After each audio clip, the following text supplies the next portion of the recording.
And now it's time for A Geek Speak with GK Technologies, Sarah and Jody. In the fields again. I just can't wait to get in the fields again. The life I love is spreading potash for my friends, and I can't wait to get in the fields again. No, I can't wait to get in the fields again. All right, we're back here with part 2 of our episode with Ag with Emma. No eggs. Ag with Emma. Egg with Emma. Same. But we're super excited to have Emma on the podcast today. And last time we talked a little bit about Emma's background, how she got into the world of social media influencing in agriculture. So please go back and check that first part of this conversation out. But what we're going to do today, we're going to talk to Emma a little bit about what she does with precision agriculture, how she uses ADMS, and of course, GK Field Mapper too, and talk about what she's learned so far. I think one of the things that's really important to bring up is that, Emma, you have a little bit of a GIS background, don't you? Yes. Okay. Can you tell us a little bit about that? Yeah. So when I was going to school at College of Southern Idaho, I mentioned that briefly in the last episode, but we had some really great courses and really great professors that saw the value in having those courses at the college. So I took some GIS classes, and then I actually took a precision agriculture class specifically. And at the time, it didn't grasp in my brain like what they were talking about, honestly. Like they were talking about GDUs, they were talking about DVI, and I was like, okay, but what do you use that for? You know, I was like, that's nice. Next, you know. And then I started working with Kyle, and I was like, oh my gosh. It was like unlocking a little box in my brain. I was like, everything just ping. And my professors from school were like, I told you you'd use that one day. So I never got my certificate of GIS, but there was like, I studied it for a semester. I took like 1 or 2 classes that just let us sit in the computer lab and make little maps and do stuff like that. So I can't remember how similar that software was to GK's like mapping stuff, but I know that I have an easier time clicking around and like drawing maps and boundaries and understanding the gist of it because of that like locked up little memory cube I had sitting in there. And it is interesting because, both Jody and I will work with different customers and clients, helping them learn how to run our software. And we do this in a lot of different ways. One of the things we do is we'll do team viewer sessions with them online, so they can be in their office, we'll be in our office, but we can see what's going on their screen. We can actually take over the mouse and like move around and do clicks. And so I know, Emma, you and I worked a little bit online, and I was very surprised. Yeah, I had to show you where a couple of buttons were, but you kind of knew the concepts and you really picked up on things quite fast. So I thought that was really fun. And I was like, you've got a little background here. So that's how I kind of found out about it. But it seems like it really fit in well and helped you out a lot.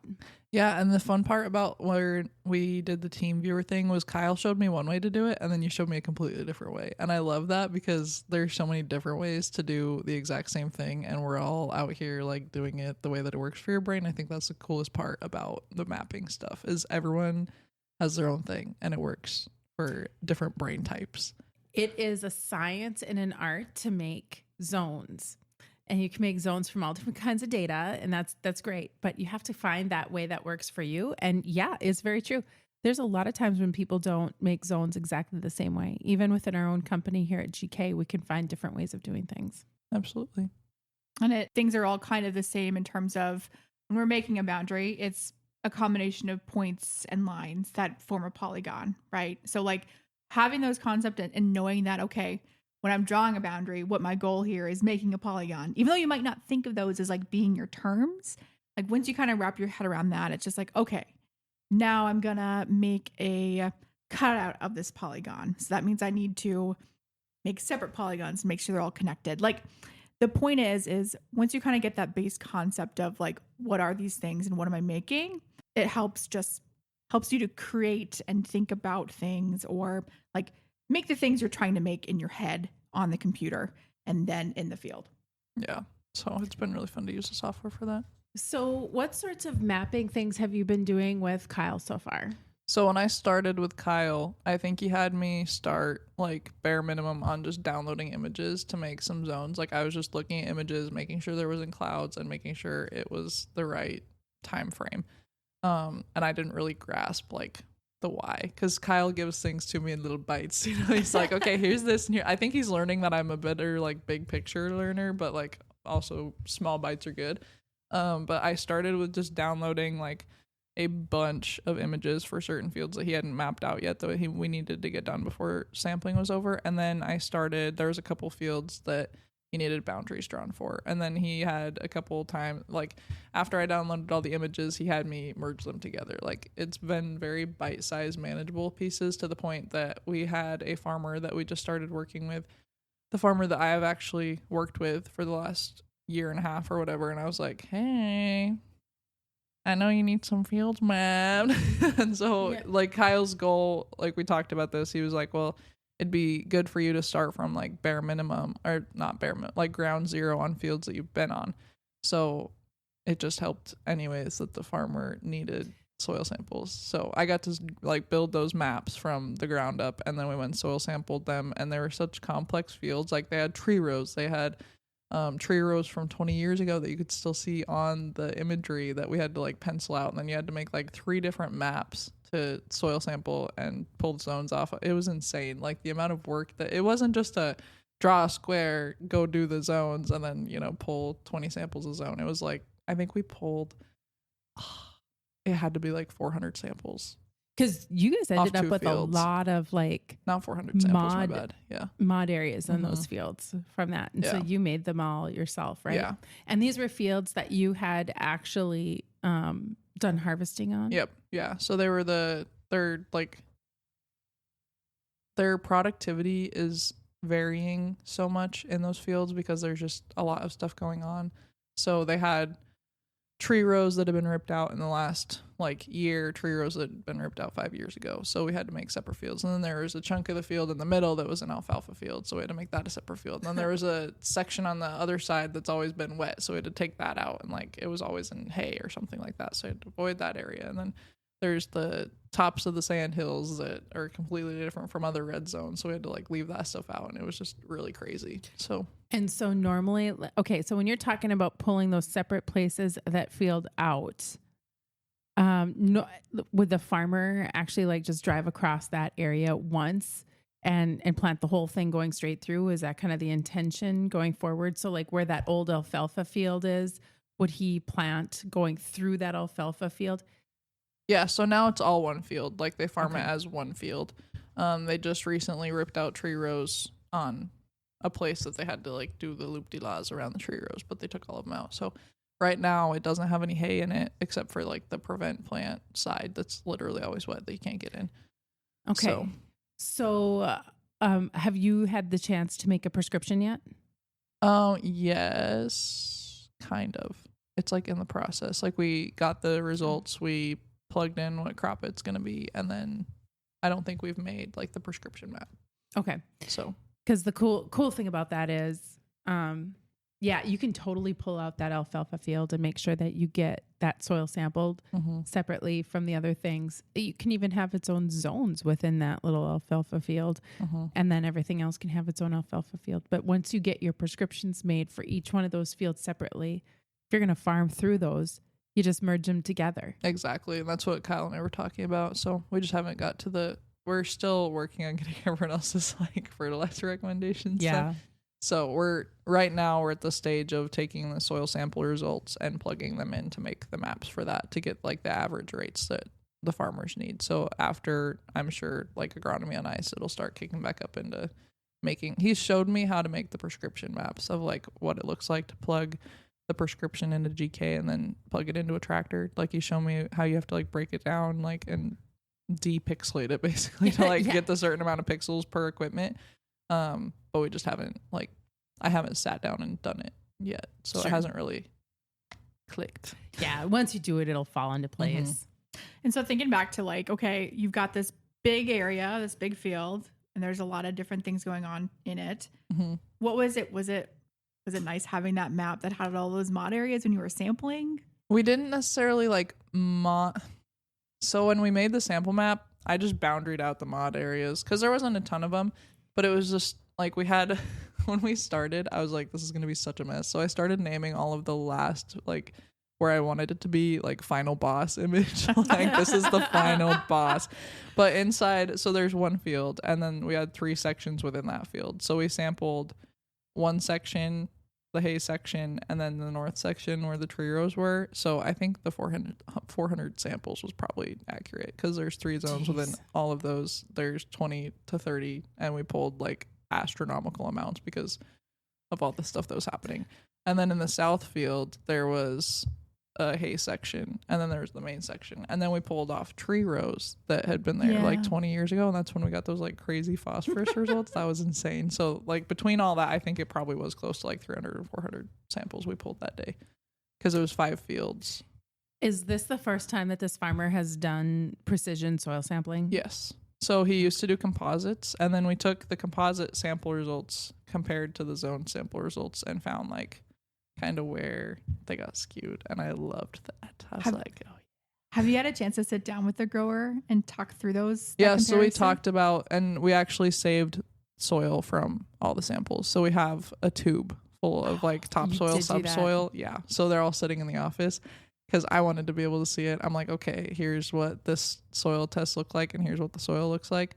And all it really shows is like difference in organic matter, basically. But it's even cool to see that because the tree row organic matter was so much higher, and you can see like it's just a dark brown tube, you know. But the other tubes where you pulled sand or you pulled like whatever was completely different. So it was so fun to sit down with him and be like, here you go. Did you show the farmer the different soils? Mm-hmm. Yeah, he loved it. He was like, oh yeah, this is so fun. Because it used to be my old boss. Like, he loves learning about that kind of stuff, and he knows that it's all different on that farm, like that field especially. So, and he's always had a problem with it. So you mean it's amazing, right? Like you put in a lot of time. It was literally so much. It was like a week straight of just work for that. Like, and it was 2 fields. Yep. Yeah. So it was just crazy. But the beautiful thing is, like, okay, you've got that map made now, and you've pulled those initial samples. Now you have that map to go forward in the future and keep using it again and fine tuning that soil fertility plan that you've got. Yeah. And Kyle mentioned that we're just trying to get those samples to all look relatively similar, and then we can combine them. So until they look better, until we like apply what needs to be applied at the different rates and get it all to match again, like we'll probably just keep sampling. Yeah, because you can mine that phosphorus in those old tree rows for a long time. Yeah, no kidding. Right, compared to the rest of the field. But we just did that as like a test. It was just to see like what do the tree rows actually look like. Because Kyle wanted it for like in like research and like educational purposes to be like, hey, this is why you map around the tree rows and fence rows. You know, like this is why. This is literally because we only pulled from the green zone of the tree rows and then compared it to the green zone of the main field, and it was just crazy. Yeah, and just to take a second to think about that. So when I first started working at GK, I like, you know, you think about it, you know, not to like sample in weird spots of the field. But I never really thought about it, you know, why you'd mod that out and send it out to the soil samplers. But yeah, think about it. Okay, so you've had a tree row since 1930, and it was taken out in 2003 or something. So like 70 years. And so over that time, you have all this topsoil that's blowing into these tree rows, and these tree rows with all the brome grass that's just sitting there is going to collect all that topsoil. And where's the phosphorus and potassium and other non-movable nutrients? Those are in the topsoil. And so these places that used to catch this soil, right? Super high organic matter, super high phosphorus levels. So, you know, if you're using a composite, or even if you're pulling samples for zone maps, it's really important to stay out of those to make sure they're not skewing what your average soil test result is in those areas. God, that's great info. Yeah. And I didn't even know the tree rows were there to the extent that they were until I was using the NDVI. And I went way back because I was just curious. And I went to like 1990 or something just to see. And the images weren't like top notch, you know, because it's just like satellite stuff from back then is not as advanced as it was today. Yeah. But you could even just like seeing that difference of like what it looked like back then, what it looks like now. Like, and I just needed a clearer line of where the tree rows were actually at. So it helped me out a lot. But it was crazy. Like when I started seeing those little lines through the fields, I'm like, no. Like there's no way. Because even you can see it in the sea, like the drills will go across and you can see it when the crop comes up. You can see the line. And I'm like, you'd never know that though. It's not like that distinctive line that you can see it from anywhere else. So. And that's, it's so funny talking about what kind of images to look at when you're making zone maps together. Like it might sound weird to like look at the DRG, which typically will have, info on water movement and like maybe old true rows or houses. But like those are absolutely something to take a look at because they might contain some of those old tree rows, some of those old like houses, farm sites, just where some of that weird stuff might be in fields. Yeah. Did you remember the actual numbers from the soil test phosphorus levels that were in the tree row versus some of the other stuff? I think it was like 16. 16 parts per million on an Olsen test in the tree rows? It had to have been like 16, 17. And what was out in the field, the other zones? It had to be below 10. It had to have been. That sounds about right. I mean, if I had to guess. I was just trying See to if I can find the picture really quick. Look up really quick if I could find, because I have a friend of mine that actually did some studies on this. She was taking a look at snirt, the snow that gets contaminated with dirt from erosion in the ditch, and it's always super rich in phosphorus. So it's just so interesting. So we did that at Agvise a couple years ago, going into 2021 when we had a really open winter. And we could take all the snirt and we could test it. But the hard part was like, it's not a 0 to 6 inch sample. Yeah. So like what is. Yeah. Some wet dust. Yeah. Wet dust that has a lot of, non-mobile nutrients in it. Which is super interesting because you don't think about the snow being like, hey, yo, you're a high phosphorus. Yeah. I don't look at snirt and be like, I bet that has so much phosphorus. I look at it and I'm like, that's going to be all over my pickup. People don't ever look at the soil blowing though in the air and think about it that way either. They're just like, oh, there goes the topsoil. And it's really sad from that perspective. But man, that's a lot of money in phosphorus blowing away. Holy Hannah. Yep. Start mining that off the snow plows, man. Yeah. It's crazy.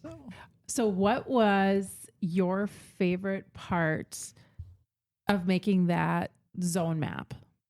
When I made all the maps, like I was so exhausted. I had brain fog so bad. It was just like I lost track of where I was at so many times because it was just so much putting together and I was kind of new to it. But the day that we went out and sampled and I saw the red zones before I was in the red zones and then I was sampling them and making the connection about like what the yield was like during harvest the last year, because like that I just helped harvest those fields and then like seeing like, oh, there's so much pigeon grass in this red zone and you can like see the pigeon grass seed in the soil sample. Like there was so much. It was disgusting. And then you see the results from that and I'm like, and then Kyle explains why it's all there. Like it was just, we had this talk, I think, in the group and you'd said a lot about it. I can't remember like what exactly we were talking about, but it was some kind of the nutrient tie up that leads to all of the like pigeon grass stuff. Cause it was low super high. pH. Yes. Absolutely. Yes. Okay. Yep. Yeah. So the pH in those spots was like 4.5. Oh my gosh. Yeah. That's really low. And then we go from talking about low pH to talking about like variable rate spreading on those spots, and that's when you get into the grid sampling debacle, and you don't, like no thanks, but yeah. So it's just really cool to see like the domino effect. When you had your zone map and you were out soil sampling, you could actually like, because you run a combine over that ground, right? Well, I was in the grain cart, but I always knew what the guys were like. And you can, we have the yield map from harvest and it looks like the zone map. And that's the craziest part to me because people tweet and be like, zone map, like zone sampling is such an old, outdated technique. And I'm like, brother, look at the zone map, look at the yield map, and then tell me that again with a straight face. Please. It just makes sense, right? It does. Like, and I get that, there's the human aspect of it. But the part, we were just talking about this, like it makes you an agronomist when you take your human brain and interpret the data and go about in your field and go soil sample and make conclusions. And then like, that's why you make the maps. It's not just outdated technology. Like maybe your brain's outdated, brother. I don't know. Well, sorry. And it's interesting just to bring to life, like what that yield map actually looks like. Yeah. And why it does. And this podcast today is supposed to be about you, but I'm going to share with you. It is so much fun when you make a map for a farmer and you know that you nail that map because you can just see it light up in their face. You just know when you nailed it. Because they know all their problem spots and they know it before you're making that map, and they know what they're going to look at when you present that map to them, and they know what they're going to pick apart. And they know their good areas. Yeah. They know where they're getting those really super high yielding areas. So it's really fun to see that come to life on a map. And then it's really fun to see when you're soil sampling, to see all the differences in the actual soils that you handle. Yeah. Well, like in the buckets especially, like when I'm in the pickup, it's just crazy. And then you mix it all up and you can still see the difference in the buckets. But then when we put them in the tubes, it looks the same, kind of. Like you can tell the difference between the topsoil and the subsoil, but like I just feel like in the buckets, it's just such a reaffirming little, hey, you did your job right, you know? Yep. So that's the cool part. I'm so excited for you to start scouting next spring. Like when you think about like crop scouting, a lot of college students will scout from like May, and maybe they'll soil test at the end of the year. But I feel like how you've approached this, and maybe it's all by accident, that's totally fine. But like you're kind of taking it from the front end of like, okay, you've harvested and you've seen the yield maps of these fields. You've been around them. Now you've gone out, you've made the maps. You're kind of looking at the whole field from a 100-foot perspective, and you've soil sampled. You've seen the results. You're going to go fertilize it. And now you're going to go look in Scout and see, okay, oh yeah, this spot looks a little bit different. And I remember this is a different zone, right? Yeah. Like I'm so curious what you're going to find in terms of like weed issues and like make those connections between, is there some sort of like other underlying thing or activity that took place on this piece of ground that might explain why I'm seeing something different here than over there? I'm literally so excited. So like after I wasn't even supposed to stay on for a whole year. Like I was genuinely just supposed to help Kyle with soil sampling, and when he called me on the phone the first time, he's like, yeah, I could help you get some connections to like some other people in the area if the agronomy is something you want to do. And then we were talking about it. He's like, do you want to just work here? And I'm like, okay. Because it's like the dot connecting is so cool, and the fact that it's not a sales position, like I genuinely feel like I'm getting such a better educational standpoint from this than just like trying to sell product, because trying to sell stuff, like I'm a air quote influencer, and when I have to try to sell stuff to people, I just choke. Like, but you're really going to be selling quote unquote information. And it is so much fun to learn out in the field. And you have a great teacher.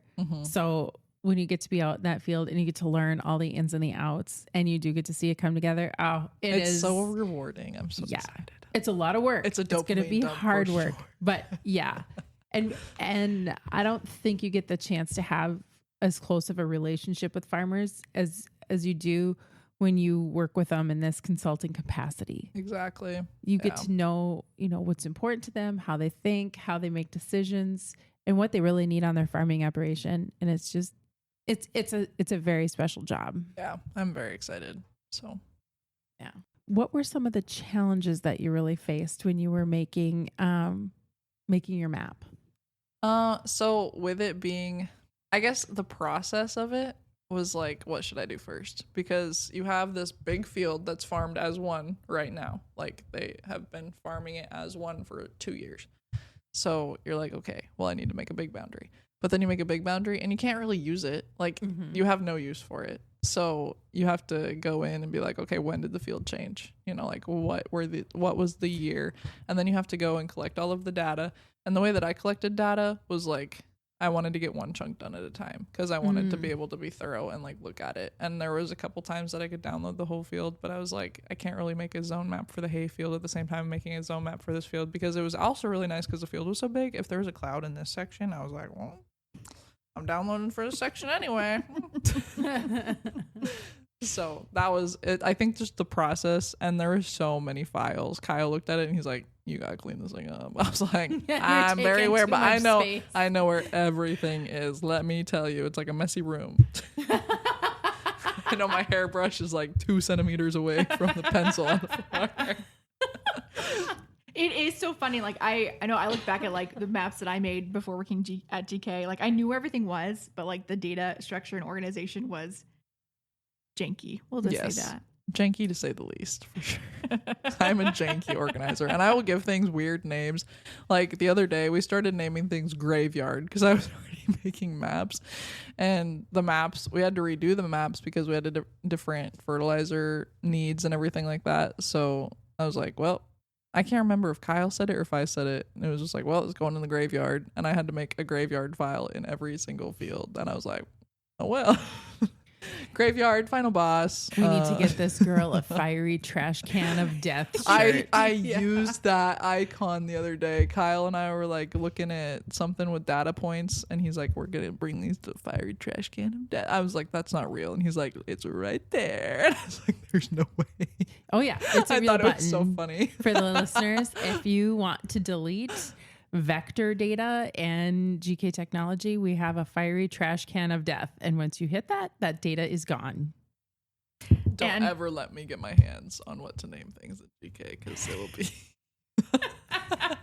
the fiery trash can of death. It's where the bad data goes. Yeah, but that was the hardest part, is I think, just making it organized and being new to it, because I can grasp it, but just knowing where everything goes and how everything lines out, and like, oh yeah, you have to download in that specific folder because that's where it's going to end up, and you don't want to have to sit there and sift through all of it. So Kyle showed me a lot of like tips and tricks on how to keep stuff organized, and like, oh yeah, when you're making soil sample like test result maps, like copy the boundary, drop it in your zone result folder, like keep it all square so it's not all over the place.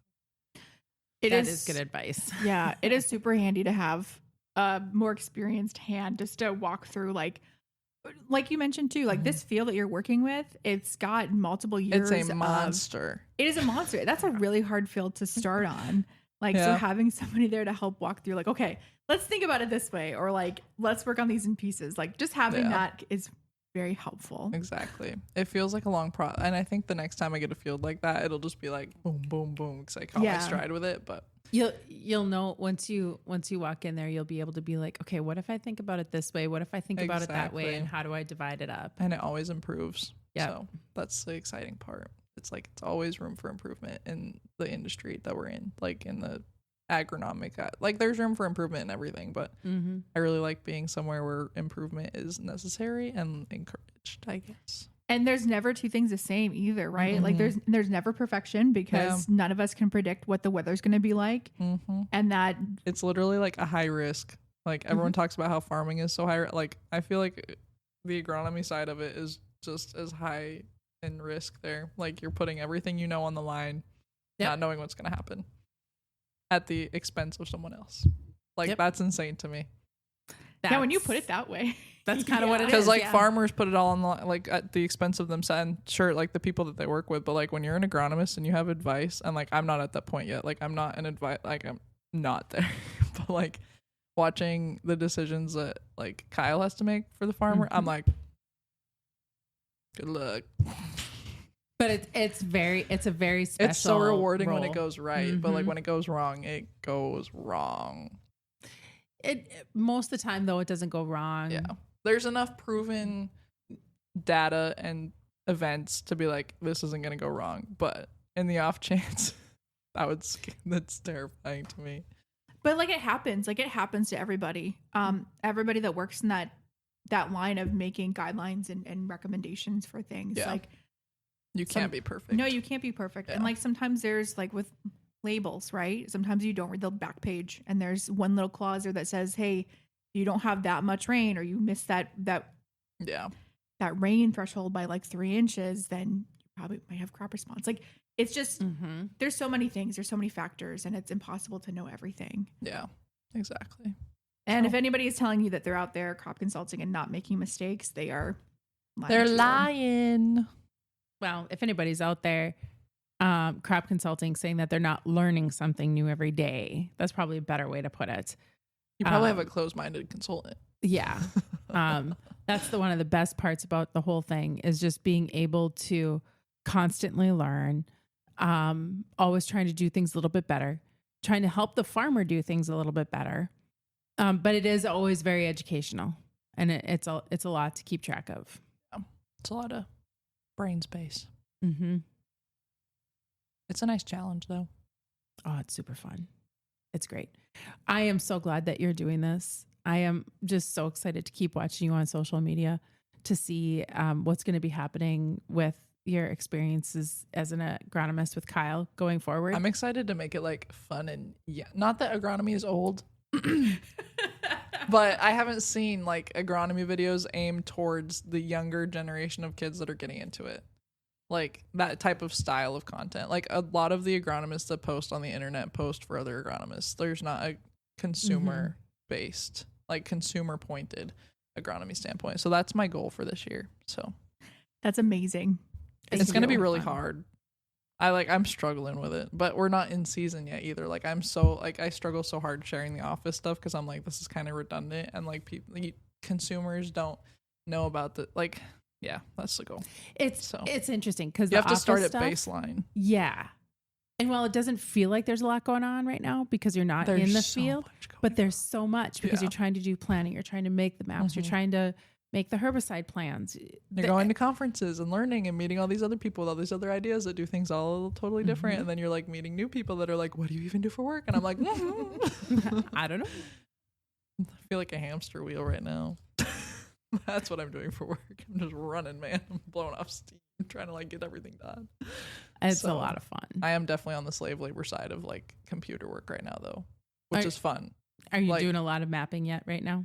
Yeah, we're still like, we're just plugging in fertilizer plan, plugging in soil results, plugging in like, okay, this is what we need for this farmer. Like, this is how much, like, and that's the part about the agronomy. Like, you are being depended on for so much information because you're like, you have to get it down to the dime of like, this is how much your spring is going to cost you. It's very tight. Yeah. It's like, I did not realize that aspect of this. Like, that's what my eyeballs are opening up right now about. I'm like, everyone's in a pickle right now. Like, especially this spring after everything that's happened and everything. So that's a lot of. The margins are definitely tight going into this year. Yeah. It's pinching and then it's pinching more. Mm-hmm. So that's been crazy to witness the last couple of weeks. I'm like, ooh, boy. Mm-hmm. So glad I'm not the boss man. Yep. I am okay with being slave labor. If I can make someone else's life easier, I'm good. It's a lot of fun doing that job. It's a hard job, but it is fun trying to be a resource as farmers are making those tough decisions. Yeah, sure. So, well, this has been a super fun conversation. Very interesting. Good yap sesh. Yep, absolutely. Very glad to have you on. It's great to hear about your experiences as you're learning precision agriculture and applying your GIS experiences into the real world. It's going to be fun to watch you as you go forward, learning the agronomy world as a whole into the growing season. So it's a lot of fun. Yeah, thank you guys for having me. Thank you so much for your time. And I'm so excited to see your agronomy videos this year. I'm excited. It's a lot of pressure. Speaking of, where can folks find you? If they want to follow you along on social media, where should they find you at? So it's Ag with Emma everywhere. AG, not EGG. Ag with Emma. It's spelled out, so AG with Emma. But I'm on TikTok if it doesn't. I'm on TikTok if it gets banned or not. I'm on X and YouTube and Facebook and Instagram. Facebook is kind of my stepchild that I don't pay attention to, but it's there. My Instagram just cross posts on Facebook, so. Perfect. Yep. Awesome. Wow. Well, thank you so much. Yeah, and thank you guys for having me. Remember, with GK Technology, we have a map and an app for that. No, I can't wait to get in the fields again.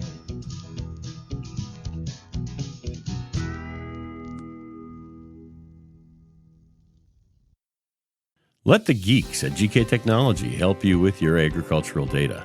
Their agronomists know agriculture. When it comes to creating soils and zone maps to maximize yields in your fields, you can trust the people with decades of experience in site-specific agriculture. Everyone at GK Technology has a background in agriculture, so they know what makes a farm run, and they speak your language. The geeks at GK Technology have a map and an app for that.